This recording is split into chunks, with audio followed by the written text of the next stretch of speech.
so much motherfucking design on right now. Break it down, bring it back, make it clap. I got 3 old thoughts, new guap, where that thing. Bitches on the line, and you know they come straight. Assalamualaikum warahmatullahi wabarakatuh. Kami dari kelompok 2 akan mempresentasikan hasil dari makalah kami yang berjudul Mengkaji dan Memahami Landasan Filsafat Pendidikan Perennialisme dan Filsafat Praktimisme secara konferensi. Baik, saya akan menjelaskan tentang sejarah dan pengertian dari perennialisme. Pengertian perennialisme, kita ketahui perennialisme berarti abadi dan kekal. Bako berarti tiada akhir. Pengertian perennialisme merupakan pengetahuan yang selalu ada dan akan selalu ada yang bersifat universal. Perennialisme berasal dari kata perennial yang diartikan sebagai lasting for a very long time, yang berarti kekal dan dapat berarti pula tiada akhir. Esensi kepercayaan filsafat perennialisme adalah berpegang pada nilai-nilai atau norma-norma yang bersifat abadi. Aliran ini mengambil analogi realitas sosial budaya manusia seperti realita sepohon bunga yang terus-menerus mekar dari musim ke musim. Diibaratkan sebuah pohon jagung dari awalnya biji, kemudian ditanam, kemudian berkecambah, lalu tumbuh menjadi vegetatif, kemudian berbunga, lalu menghasilkan buah yang namanya jagung. Bisa kita lihat dari slide yang berada di samping saya. Kemudian landasan filosofis perennialisme. Aliran ini memandang bahwa hakikat manusia sebagai makhluk rasional yang akan selalu sama bagi setiap manusia dimanapun dan sampai kapanpun dalam pengembangan historisnya. B. Landasan filosofi perennialisme. Manusia adalah makhluk yang bersifat rasional karena manusia terlahir dengan fungsi kemanusiaan yang sama. Aliran perennialisme ini membuktikan adanya hukum rasionalitas masih ada dan benar di sepanjang zaman. Prinsip rasionalitas yang berkaitan dengan adanya prinsip kesadaran dan kebebasan dalam setiap gerak manusia. Baik, saya akan melanjutkan pembahasan dari materi kami, yaitu pendidikan dalam perspektif perennialisme. Aliran ini dibangun atas dasar keyakinan ontologis. Pendidikan kaum perennialisme memandang education as cultural regression, yang artinya pendidikan merupakan sebagai jalan kembali atau proses mengembalikan keadaan manusia sekarang seperti dalam kebudayaan masa lampau yang dianggap sebagai kebudayaan ideal. Tugas pendidikan adalah memberikan pengetahuan tentang nilai-nilai kebenaran yang pasti, absolut, dan abadi yang terdapat dalam kebudayaan masa lampau yang dipandang sebagai kebudayaan ideal. Penganut perennialisme percaya bahwa prinsip-prinsip pendidikan bersifat universal dan abadi. Prinsip dasar aliran ini yaitu mencari kebenaran yang abadi, di mana keberadaan ini dapat kita peroleh dengan latihan intelektual yang menyebabkan pikiran menjadi teratur. Dengan demikian, solusi untuk menumbuhkan rasa semangat untuk belajar adalah mendisiplinkan diri. Dapat disimpulkan bahwa belajar sangat penting untuk memecahkan masalah dengan metode melakukan kebenaran pada isi aliran ini. Dengan tanda kutip, boleh mengikuti adanya perkembangan teknologi, tetapi tidak menghilangkan nilai-nilai budayanya yang asli. Baiklah, saya akan melanjutkan dari teman saya, tokoh-tokoh aliran perennialisme.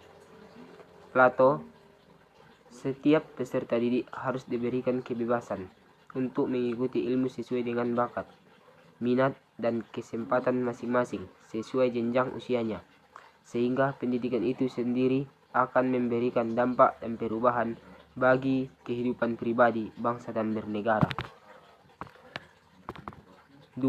Aristoteles, dalam pembinaan kesadaran, disiplin atau moral harus melalui proses permulaan dengan kebiasaan di waktu muda seperti aspek jasmani, emosi, dan intelek harus dikembangkan secara seimbang. Pengertian dan sejarah pragmatisme. Apa sih itu pragmatisme? Pragmatisme berasal dari bahasa Yunani, yaitu pragma, yang berarti tindakan dan perbuatan. Pragmatisme adalah aliran filsafat yang berpandangan bahwa kebenaran sesuatu ialah apabila sesuatu itu berguna bagi kehidupan nyata.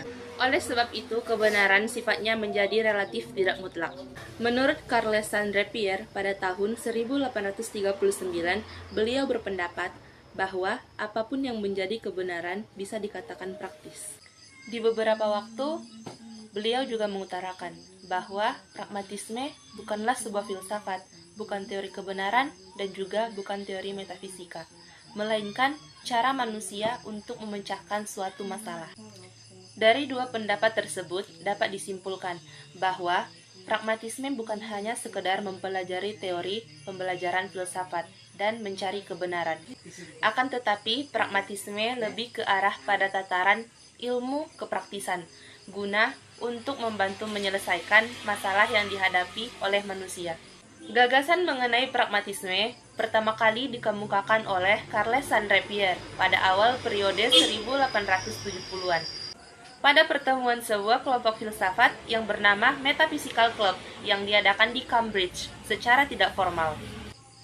Hasil dari diskusi pertemuan tersebut dituliskan oleh Pierre menjadi dua buah artikel berjudul The Faction of Belief 1877 dan How to Make Our Ideas Clear 1878.